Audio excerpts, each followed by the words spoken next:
Can I start by getting a show of hands? How many builders in the room? Okay, developers, real estate folks, design professionals,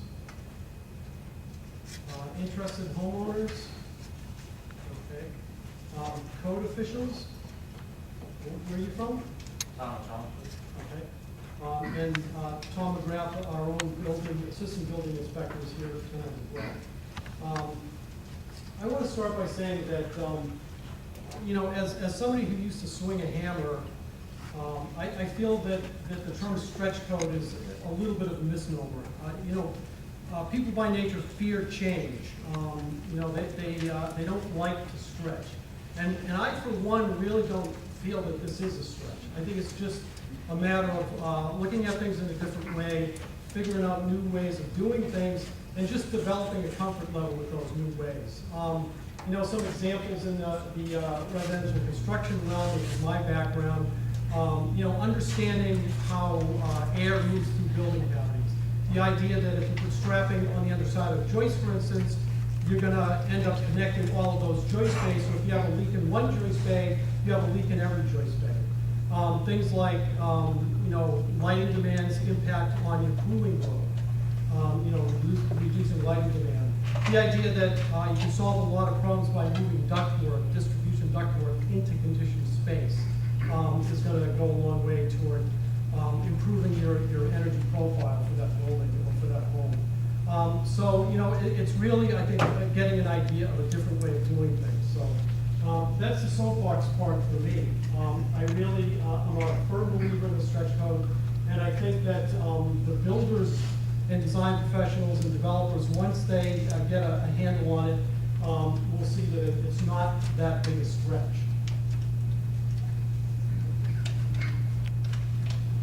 Here we go. It is. It's not. Okay.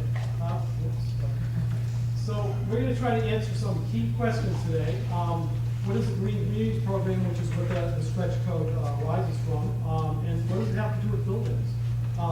What is the stretch code piece per se? How does this affect you as builders, homeowners, etc.? Are there any buildings or projects that are exempt? There's actually a fairly large number of them that where the stretch code wouldn't even apply. How many projects would it likely affect in Salem and communities similar to Salem? General benefits. What's in it for me? If you're a builder or design professional, somebody you know, in the design and construction realm, what are the value propositions basically? Will it cost you money? You know, some key questions here. When will it go into effect in Salem and other communities nearby? And what do you need to know regarding compliance? I think there might be one more. Yeah, no, of course, the practical nuts and bolts. So as builders, developers, design professionals, you want to know exactly what this means, you know, how you need to implement these changes. And so Mark and Chris are going to talk about that in more detail. All right, so Green Communities Program, and Mark, I encourage you to jump in here at any point.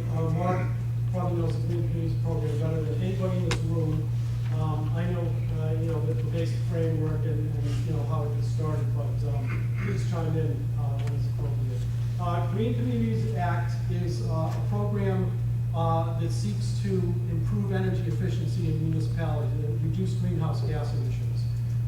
It does this through a number of means. You know, it actually provides a funding mechanism for making some of those improvements. Those funds come through the Regional Greenhouse Gas Initiative, and a grossly simplified definition of that is it's a consortium of Northeast states, New England, New York, Pennsylvania, New Jersey, Delaware. I think that's all of them. But anyway, they essentially came up with this carbon taxation, you know, selling allowances, carbon allowances at auction, and creating this fund as a consequence. And so the funds from RGGI, as it's known, are helping to finance the Green Communities Program. So in order to become a green community, a municipality has to adopt 5 criteria. They have to do by right or no special permit required siting for renewable energy generation, manufacturing, or R&D. They have to have expedited permitting for same, so you can't have some kind of onerous permitting process in order to become in order to get your permit for a project.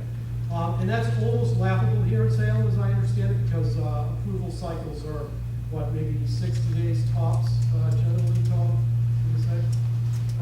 Once they get to the building department, it's pretty rapid, but it can take a long time to get through planning and zoning if you don't, if you need variances or special permits. But yeah, on the permit piece per se, and of course, again, the by right excludes special permits for areas where you want to allow these renewable energy facilities.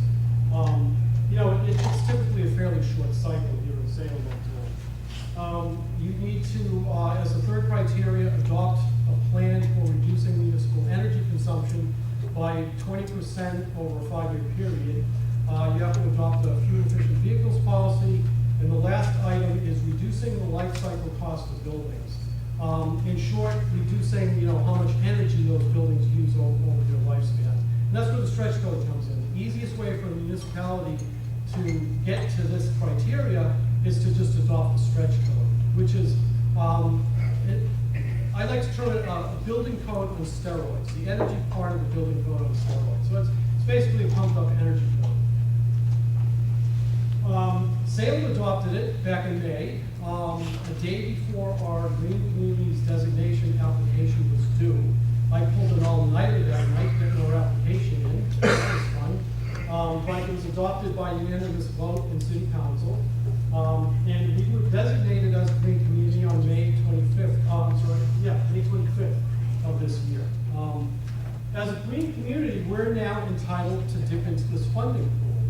The Reggie Fund funds green communities at a level of $10 million a year for technical assistance and for programs.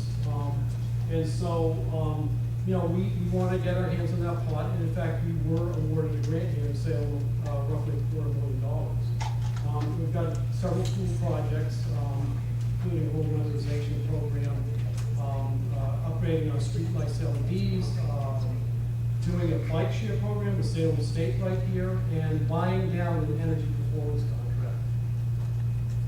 Okay, so key facets of the stretch code, it's basically Appendix 120AA of the current building code, which is based on the International Energy Conservation Code 2009. As part of the Green Communities Act, which is what created this Green Communities program, the state of Massachusetts has to adopt within 1 year of passage the codes that are established by the IECC. So they're on a 3-year code cycle. Their last code came out in 2009. So as of January 1st of this year, Massachusetts was on that new code. The stretch code takes it a step beyond. It covers building envelope, lighting, mechanical systems, and it's roughly 20% more stringent than the current base code. There are exemptions, as I mentioned earlier, and there are considerable exemptions, I think. In some ways, I think it went a little bit too far with the exemptions, but hey, let's ease into this. This IECC code cycle is every 3 years, so the next one they release will be 2012, and the Mass Code will follow on a year after that.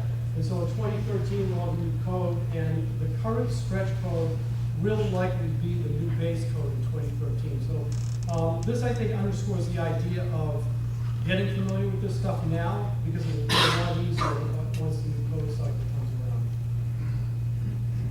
around. And all of this represents a general trend nationwide. And I think this is important when you're talking about the value propositions here, and the idea of developing a familiarity as soon as you can. The whole industry is moving in this direction, and for builders and developers and design professionals in particular, good idea to jump on board now. You're going to be, you're going to miss the train if you don't embrace the stuff now. While the Green Communities program and the stretch code does focus on energy efficiency, In fact, the Green Communities Act is rooted in the idea that you want to do efficiency before you start doing renewables, adding renewable energy to the mix like solar panels and wind turbines and things like that. It does recognize the fact that in certain instances, you may need to give things that extra little nudge by adding the energy production to the mix. So in certain instances, you can use renewable energy to achieve